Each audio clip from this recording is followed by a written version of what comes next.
अनंत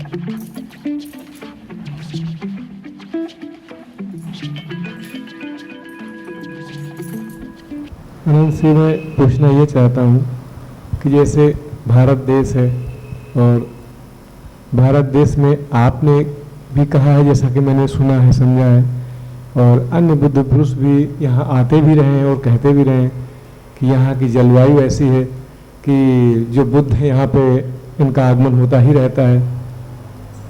तो कुछ परिस्थिति से भी मैं गुजरा हूँ, तो मुझे ये लगा कि ये जो इतने बुद्ध पुरुष आए और इस प्रकार से भारत की अगर जलवायु है, तो जैसे मैं कुछ डॉक्यूमेंट मेरे कुछ खोए, मैं सरकारी तंत्र में 2-3 काम इधर कराया हूँ, इतना मुझे दौड़ भाग करके और इतना फिर लास्ट में उनको जिसको कहते हैं घूस के रूप में देना ही पड़ा। मैंने बहुत जिद किया कि हम नहीं देंगे, हम सिस्टम से ही कराएंगे।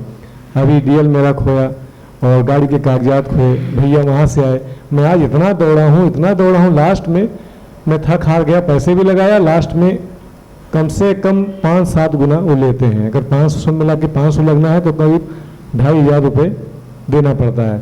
सब मैंने दिया, उसके लिए डीएल का लगता है 600-700, हमको देना पड़ा 4,500 रुपये। कुल मिला करके मैं पूछना ये चाहता हूँ कि इतना जलवायु यहाँ का इस प्रकार से बुद्धों का आगमन होता है, फिर भी जो ये सरकारी तंत्र में जुड़े हैं लोग नीचे से ऊपर तक भारत देश में, क्या इनकी बुद्धि में वो जलवायु क्या काम नहीं करती है? मैं पूछना ये चाहता हूँ। तुम्हारा प्रश्न तुम्हारी तात्कालिक समस्या से जुड़ा हुआ है। और दूसरा, इसका पहलू ऐसा क्यों नहीं देखते हैं कि भाई कहीं डॉक्टर्स ज़्यादा कहाँ जाते हैं? जहाँ बीमारी ज़्यादा होती है। साइकेट्रिस्ट कहाँ ज़्यादा जाएंगे? जहाँ मेंटल प्रॉब्लम ज़्यादा होगी। अब अगर कोई सारे लोग हेल्दी हैं तो जाने की ज़रूरत भी क्या? तो अगर बुद्ध पुरुष जैसा तुम कहते हो भारत में ज़्यादा आते हैं, तो यहाँ कुछ बुद्धूपना ज़्यादा ही होगा। जब ज़्यादा होगा तो ज़्यादा लोगों की ज़रूरत पड़ेगी। लोग जब धीरे धीरे ठीक हो जाएंगे तो ज़रूरत नहीं पड़ेगी आने की, कम पड़ेगी। तो जलवायु का मामला नहीं है, ये तो जैसे नीड पर खड़ी हुई, आवश्यकता पर खड़ी हुई व्यवस्था होती है। अस्तित्व में कोई बुद्धों की नर्सरी थोड़ी ही होती है कि इंडिया में हमने कोई नर्सरी खोल रखी है कि यहाँ पर ज़्यादा अच्छे पैदा होते हैं। अस्तित्व में तो जो आवश्यकता होती है उस तरह का घटनाक्रम घटता है, तो जहाँ होगा वैसे घटेगा। और फिर ये डेफिनेशन हमने पैदा करी है, तो इसलिए हमको लगता है कि शायद हमारे यहाँ दुनिया में जहाँ कहीं भी ज़रूरत होती होगी वहाँ वैसे लोग होते रहे होंगे। उनके अपने ढंग हो सकते हैं, उनके अपने उनको बुलाने कहने के अपने तरीके हो सकते हैं। भारत में चूँकि हमने इसको ज़्यादा स्पष्ट रूप से पकड़ा कि ये हैं, और फिर वो वक्त की ज़रूरत रही होगी उस वक्त में, आज के वक्त में हो सकता है ज़रूरत बदल रही हो। तो वक्त वक्त पर उन चीज़ों को हमको अलग ढंग से करना पड़ता है। जैसे इसमें बहुत शॉर्ट में एक बात समझें, हॉस्पिटल जाएं आप, तो हॉस्पिटल में डॉक्टर को एक खास ड्रेस में होना पड़ता। क्यों उन्होंने ड्रेस बनाई? इसीलिए बनाई ड्रेस कि जब आपको कुछ पूछना है या कोई राय लेनी है तो आपको पता चल जाए कि डॉक्टर है। नहीं तो हॉस्पिटल में घुसता है, किसी से भी राय लेने लग जाएंगे क्योंकि आप घबराए हुए हैं, परेशान हैं, आप इसको पकड़ेंगे उसको पकड़ेंगे, क्या होगा कैसे होगा, तो कन्फ्यूजन और केओस हो जाएगा। तो हमने हॉस्पिटल में भी डॉक्टर की ड्रेस बना दी कि आपको दिखा कि ये डॉक्टर है, इससे बात कर सकते हैं, उपयोगी है। तो भारत में एक वक्त में ये रहा कि हमने गुरुओं की भी एक ड्रेस बना दी, उनकी वेशभूषा बना दी, क्योंकि हमने माना कि वाइज लोग कम होते हैं। तो अब कोई आदमी कहीं अगर मार्गदर्शन के लिए जा रहा है तो ये था कि भाई वाइज लोगों में हमने आइडेंटिफाई कर दिया कि आप जाकर इनके पास पूछ सकते हैं, ये वाइज हैं। लेकिन फिर जैसे मेडिकल सिनेरियो में भी हो गया है कि वो सफ़ेद कोट पहन के कई सारे किडनी रैकेट चलाने वाले लोग और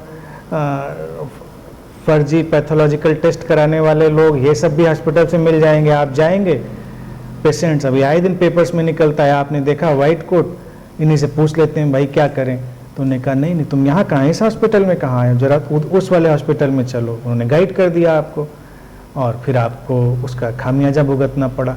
तो हर सिस्टम के कुछ धीरे धीरे करके ऐसे डिस्टॉर्शन विकृतियाँ पैदा होती हैं। तो फिर भी मेडिकल सिनेरियो का अपना एक एक्सपर्टाइज मामला तो चलता है, लेकिन चूंकि गुरुओं पे कोई ऐसा सर्टिफाइड सिस्टम तो था नहीं कि कोई फिर संस्था सर्टिफाइड कर रही हो, इस आपको पता भी चले, तो उस वेशभूषा के नाम पे धीरे धीरे फिर यहाँ केओस फैल गया कि आप जान ही नहीं सकते कौन गुरु है, कौन बुद्ध है। बुद्ध को कहाँ से आइडेंटिफाई, बुद्ध इवन गौतम बुद्ध ने, जिनके नाम से बुद्ध शब्द चला, जब उन्होंने भी अलग वेशभूषा ली तो वही आइडेंटिफाई करने के लिए अपने सन्यासी को कि भाई ये अलग रहे तो लोग उससे जो बात पूछनी है वो वाली इन्हीं से पूछ लें।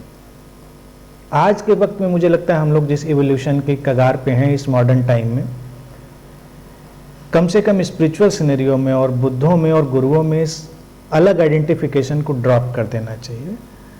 और चूंकि अब हम समझने लगे हैं कि वाइज होना क्या होता है और सही होना क्या होता है, इसकी समझ इतना लोगों का मन विकसित हो रहा है। जिनका नहीं विकसित हुआ तो वो देख के भी नहीं समझेंगे, लेकिन जो लोग हो चुके हैं वो हर हाल में उसको समझेंगे, पहचानेंगे और वो चलेगा। तो वो कहीं भी हो सकता है, किसी घर में, किसी भी जगह कोई ऐसा व्यक्ति हो सकता है जो बुद्ध हो। तो बुद्ध का एक खास पैमाना बनाने की ज़रूरत नहीं है। कुछ लोग ऐसे रहेंगे जिनका वो लीडरशिप में रोल होगा तो वो लीडरशिप वाला अपना रोल प्ले करेंगे। फिर अगेन वही चीज़, जब कोई लीडिंग रोल में आएगा तो उसके लिए फिर थोड़ी ज़रूरत पड़ेगी कि वो अपना थोड़ा सा शो जो है उसको क्रिएट करे। लीडर के लिए हमेशा ज़रूरत है। आप कोई शो भी करने जाते हैं, यानी कोई प्रोग्राम भी करना हो तो थोड़ा सा अरेंजमेंट अलग करना पड़ता है मैनेजमेंट के लिए। तो जो बुद्ध लीडिंग रोल में होगा उसको थोड़ा अरेंजमेंट अलग करना पड़ेगा। बाकी जो बहुतायत में बुद्ध हमारे समाज के बीच में होंगे उनको कुछ अलग करने की ज़रूरत नहीं है। वो घरों में हो सकते हैं, लोगों के अपने आसपास के परिवेश में हो सकते हैं, वो अपना गाइडेंस करते रहेंगे।